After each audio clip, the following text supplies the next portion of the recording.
are from S11441. My name is Syarul Izham. My name is Kaisara Farisha. My name is Anis Suraya. And my name is Muhammad Iqbal. So in this video, we will summarize about the fundamental of management from chapter 1 to chapter 5. Chapter 1, Introduction of Management.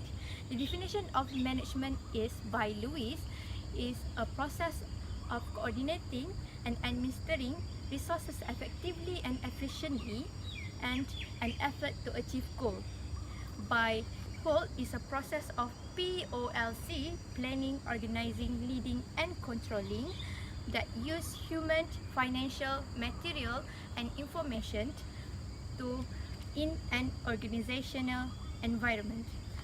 By Stoner is a process of POLC, the effort of organization member and use all the organization resources to achieve goal. The definition of organization by Lewis is a group of individuals who work together to achieve goal. By Holt is a structure of relationship where two or more people cooperate to pursue common objective. By Stoner is a social unit where two or more people interact to achieve goal.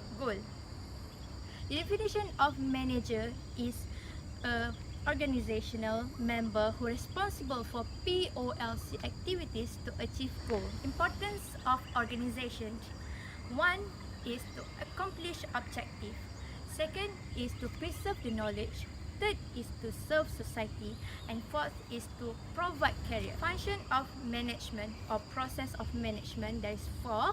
First is P, planning. And 2nd is O, organizing.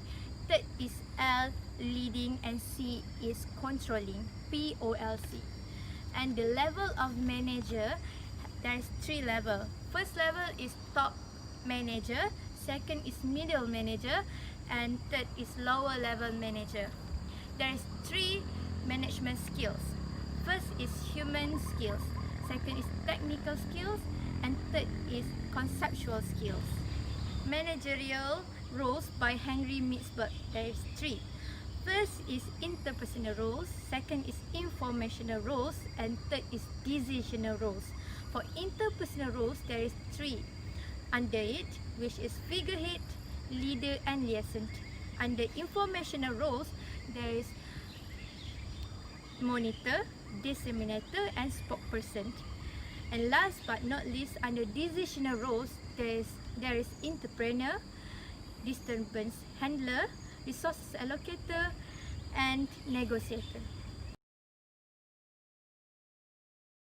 Now, I will talk about chapter 2, which is planning. What is planning? Planning is setting goals and defining the actions necessary to achieve goals. While plan is a method of doing something and consisting of a goal and a course of action. Planning is important for the sense of direction and purpose as a device for controlling managers to reduce overlapping and to point out the need of future. Now, I will talk about the types of planning and goals. For goals, we have vision, mission, goal, objective, and plan. For planning, we have strategic plan, operational plan, and tactical plan. For operational plan, it is divided by 2, which is standing plan and single-use plan. Sometimes, there are barriers to effective planning. For example, lack of commitment to plan, lack of top management support, lack of meaningful objective of goals, and rely too much on experience. How to overcome the barriers? First, planning must be organized. Second, planning must be clear and definite. And third, managers must participate in planning. Now, I will talk about chapter 3, which is the nature of decision making. What is decision making? Decision making is a process which is the managers identify and resolve the problem and capitalize on opportunities. There are 2 types of decision making, which is program and non-program. For program, it is structured and repetitive decision can be handled by a routine approach. For non-program, it is unstructured, occurs when dealing with unique, unusual, or exceptional problem, and it is a non-routine decision making. There are 4 types of condition under decision making, which is certainly, uncertainty, risk, and ambiguity. The rationales of decision making are to investigate the situation, to develop alternative, to evaluate alternative and select the best one, and to implement and monitor. Lastly, I will tell you about decision making process.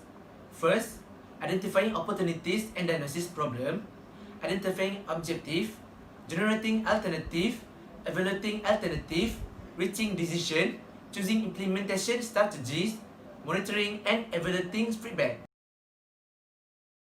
In fundamental of management, organizing is defined as the process to determining tasks to be done, who will do them, and how those tasks will be managed and coordinated.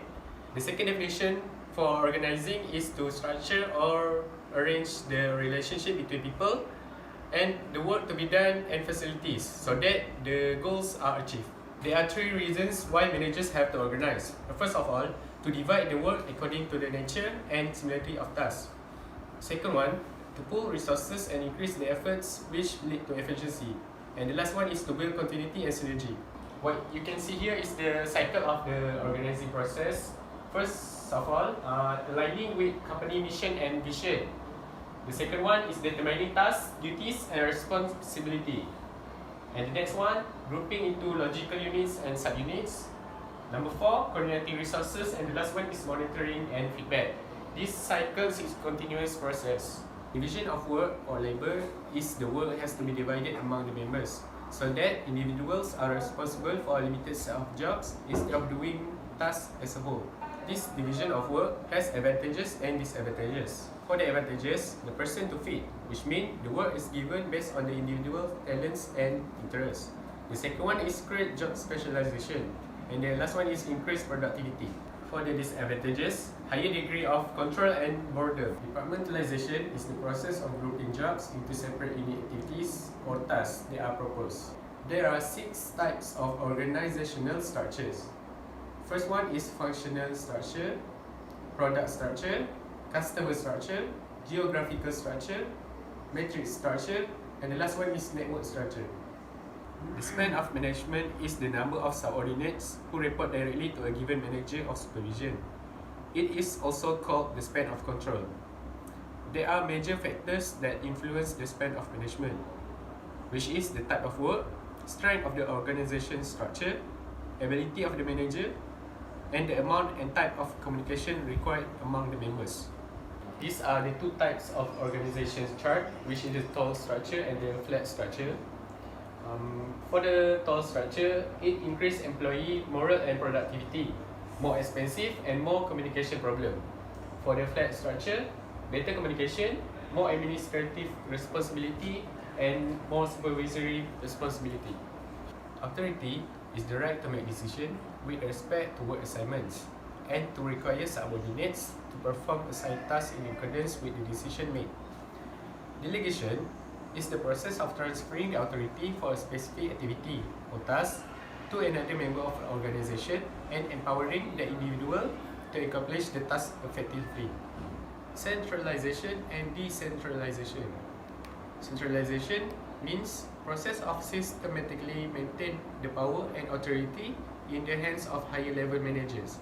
Decentralization means that process of systematically hand over or assign power and authority throughout the middle and lower manager. Coordination is keeping organization units that interact with or influence each other in contact with each to share information and other things in a way that enhance accomplishment of tasks. Motivation is the forces acting upon or within a person that cause that person to behave in a specific goal-directed manner. There are 3 types of approaches to motivation. The first one is needs-based approaches, second, process approaches, and third, reinforcement approaches. There are 3 models of needs-based approaches, which are Maslow's hierarchy of needs, Herzberg's 2-factor model, and acquired needs model. In process-based approaches, there is the expectancy model by Victor Vroom. It explains about the motivation to expend effort to do something is determined by three basic individual perceptions. The first one is effort, second one is reward, and third one is outcome. Next is the equity model by John Stacy Adam. The model focuses on an individual's feelings on how fairly she or he treated in comparison with others. The third one is reinforcement theory that involves changing one's own behavior or the behavior of another. This is based on the idea that people learn to repeat behaviors that are positively rewarded and avoid behaviors that are punished. Last but not least is goal setting. Goal setting is a process intended to increase efficiency and effectiveness by specifying the desired outcomes toward which individuals, groups, departments, and organizations work. In short, effective goals should be SMART, which is specific, measurable, achievable, results-oriented, and time-related.